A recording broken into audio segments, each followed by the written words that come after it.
like I'm back in the movies again, doesn't it? Well, as a matter of fact, I'd like to do some talking. Don't go away until I get this thing off.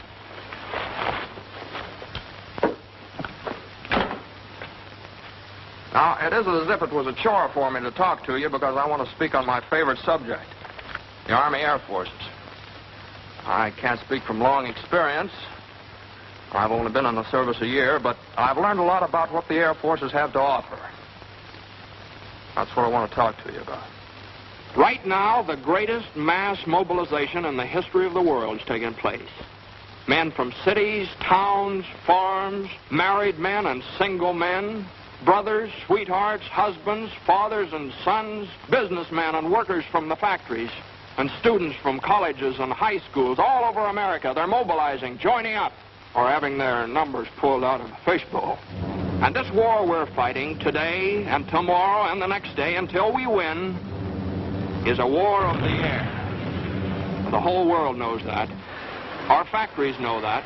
So, interceptors, pursuit ships, light bombers, medium bombers, and flying fortresses are rolling out of those factories. 65,000 fighting planes this year. 100,000 fighting planes next year. And to keep them flying, 2 million men. Now that's where you come in. The Army Air Forces need 15,000 captains, 40,000 lieutenants, 35,000 flying sergeants. Well, how about it? Well, let's talk it over. Now, make no mistake about this thing, fellas. We're all going to be in this war soon, sooner than a lot of you realize. And nearly all the officers of this great Army Air Force that they're building today are going to be drawn from the ranks of you men, from high schools and colleges, those who join as aviation cadets now. Well, now, before I go any further, are there any questions? Yes, sure, I've got a question. Okay, shoot. Well, I'd like to join up, but I've got about a year of college left, and I'd kind of like to get that diploma. Well, why not? The Air Forces want you to get your diploma. Fellows like yourself, either in high school or college, can enroll in the Air Force Reserve. Continue with your studies, and at the end of the term, or when you get your diploma, you'll be taken in as a regular cadet, if you pledge now. Well, thanks. Okay, don't mention it. Hey, I'd like to make the Air Force, but I'm no brainstorm. My grades aren't exactly what they should be.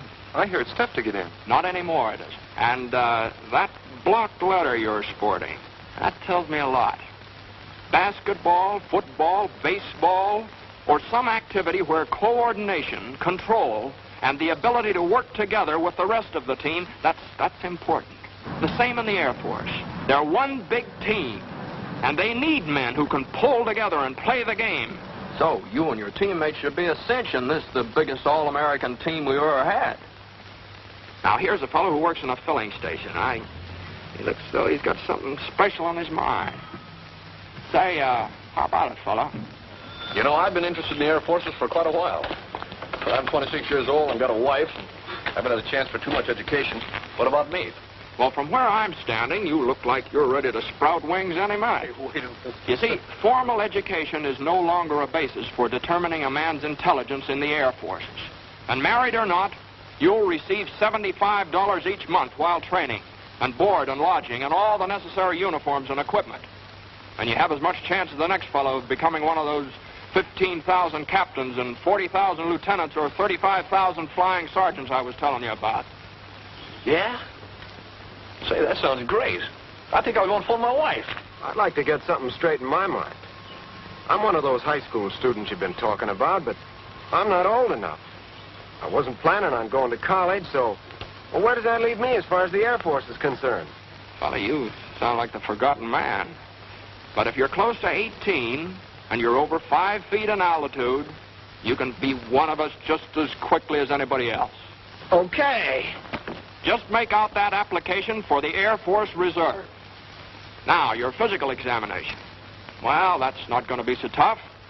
If you're an average guy and normally healthy, you'll make the grade, all right? So one day you say goodbye to Mother and Dad. Pretty proud and happy, too. Especially Dad. His suspenders are about to bust. Yeah, you say goodbye to Sister Jane and maybe Aunt Minnie. Oh, yeah, Uncle Ben, and Brother Joey. Those first few steps down the walk are the beginning of a great adventure. Wait a minute now. Aren't going to forget that sweet little bit of something next door.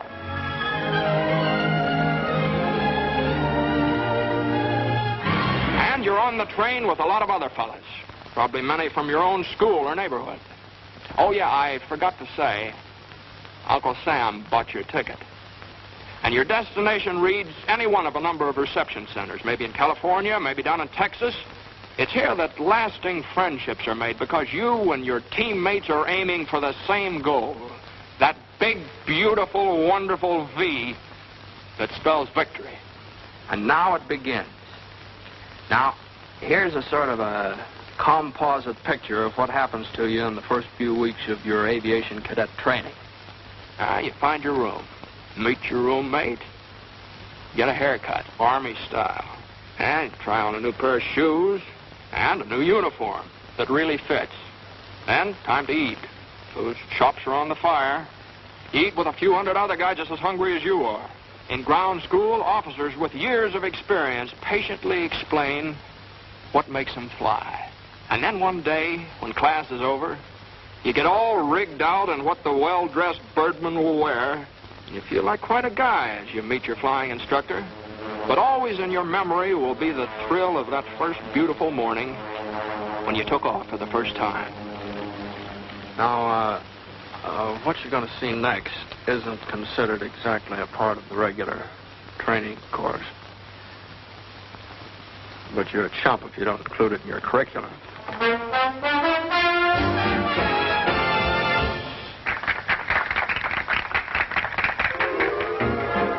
And you find out the effect those shiny little wings have on a gal. It's phenomenal.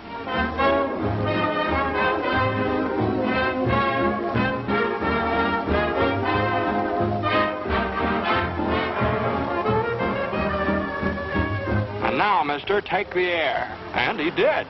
Well, time has marched on. And here you are, cruising along in a BT. That's basic trainer to you. And twisting your tail into a few acrobatics and loops and barrel rolls and snap rolls. That's some fun, huh? And a few more weeks roll by. You find yourself in still another plane. An advanced trainer this time.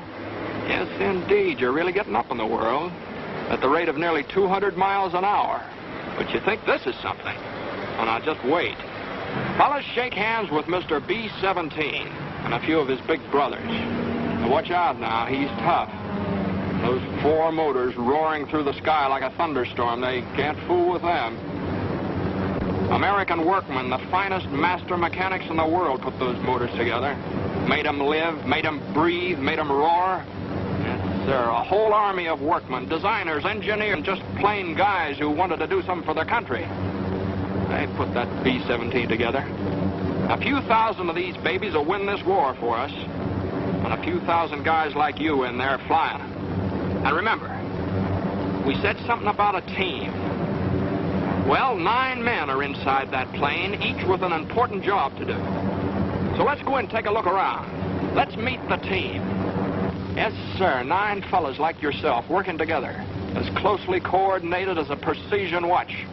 Now get this straight. The pilot is not the most important fellow inside this plane. All 9 members of the crew are equally important. For example, the pilot and the co-pilot can take the plane off the ground and set it back down again, but where would they be without the navigator? Now meet him. He's the gentleman sitting right there with his pencils, calculators. He's responsible for getting the giant bomber to its destination and back again. Now, you might like his job. Now, this fellow's a second lieutenant, draws $245 each month, and although he was good at mathematics, he didn't graduate from college. But he learned that the Air Forces could use his talents, and now he's a necessary part of the team. And now let's go up into the nose of Mr. B-17 and meet somebody who has an important job in that department. This is the bombardier, the boy who doesn't miss. You see, flying the plane is wasted motion unless this lad hits the target on the noggin. The finest pilots in the Air Force would be behind the 8-ball if the bombardier couldn't hit straight. And he's a full-fledged commissioned officer, too. Wears his wings, draws the same pay as the pilot or the co-pilot.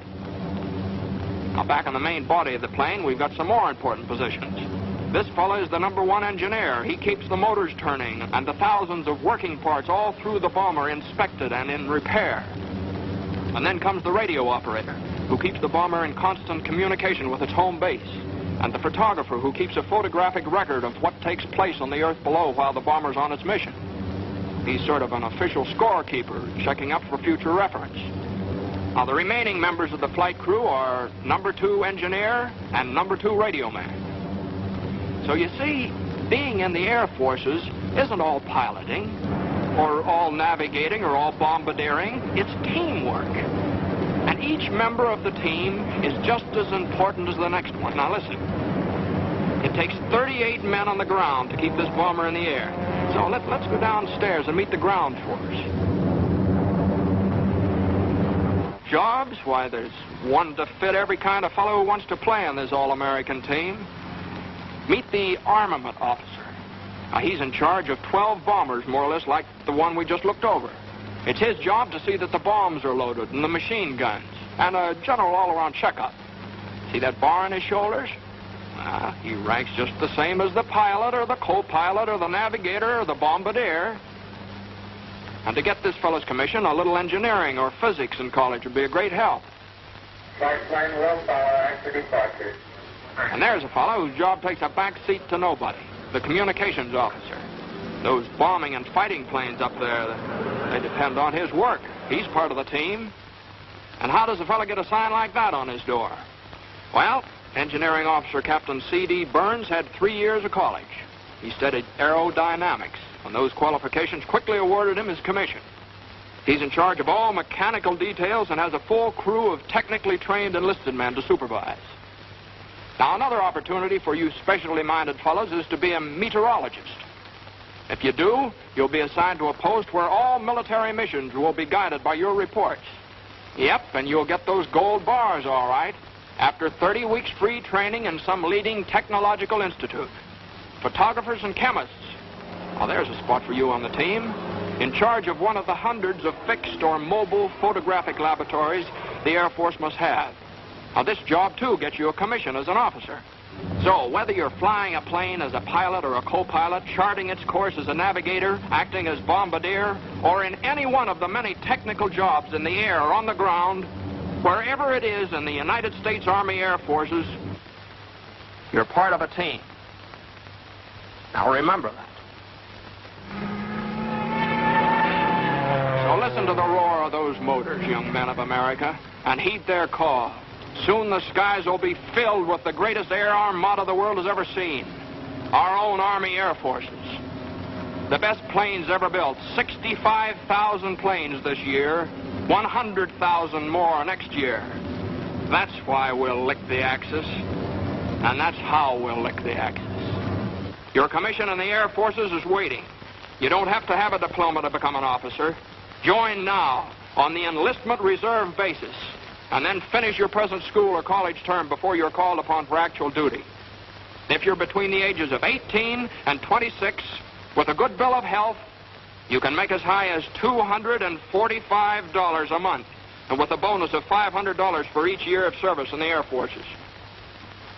Or if you become one of those 15,000 captains we need right away, you'll receive $430 a month while you serve your country.